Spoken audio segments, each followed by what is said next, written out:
Halo semua, Assalamualaikum warahmatullahi wabarakatuh. Waalaikumsalam warahmatullahi wabarakatuh. Bertemu lagi Bu Risma. Iya. Nah kali ini di pertemuan ini kita akan melanjutkan materi yang kemarin. Cuman di sini kita akan membahas kasus. Ya Betul sekali. langsung saja Bu Risma. Kasus seperti apakah itu? Kalau kemarin kan kita udah bahas yang masalah ini ya, strategi Ya. dari perusahaan Southwest Airlines. Kita akan sedikit mengulik tentang kasus etika. Karena nggak bisa kita pungkiri yang namanya akuntansi atau akuntansi manajemen itu sendiri, dia itu sangat-sangat mudah bersinggungan dengan masalah etika. Nah, di sini contohnya saya contohkan kasus yang di sini itu seorang manajer, dia itu dapat menurunkan biaya sebesar $40.000 dalam kuartal terakhir. Sehingga kalau dia bisa nurunin segitu tuh, divisinya itu akan terlihat untung 10% di atas target. Jadi dia bisa mencapai target gitu ya.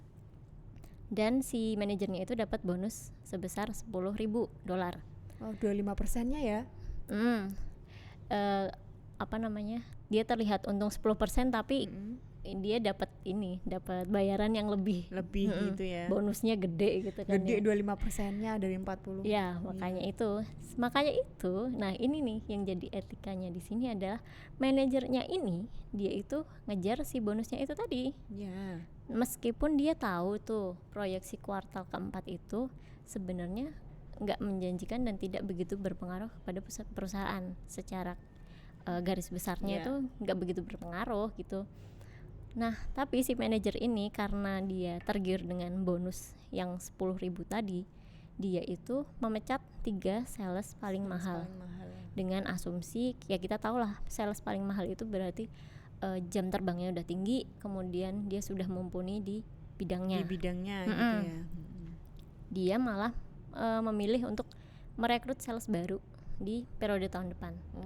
Yang ini kita tahu dong, maksudnya untuk merekrut sales baru kan butuh pelatihan lagi, kemudian dia butuh waktu lagi jam terbang gitu ya, pengalamannya. Nah, betul. Nah, di sini pertanyaannya adalah apakah keputusan manajemen itu tepat? Nah, kalau menurut saya ini nggak tepat. Karena pertama, ini udah kelihatan banget ya membuang waktu gitu ya.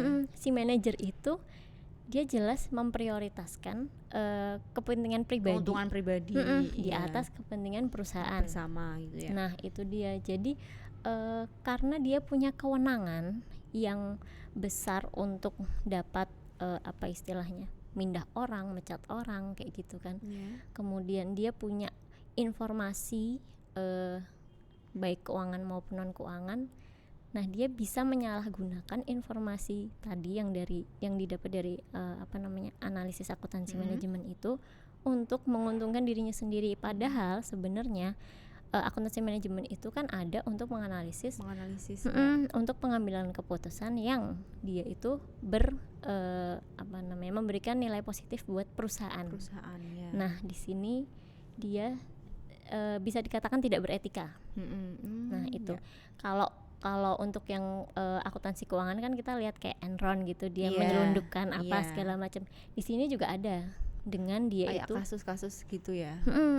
Kayak gitu itu sering banget terjadi. Atau case lainnya misalkan kayak gini, seorang manajer ketika dia melakukan perencanaan anggaran, dia tahu nih divisinya bisa mencapai misalkan 10.000 produk tapi wah, kalau 10.000 aku nggak bisa dapat bonus nih gitu.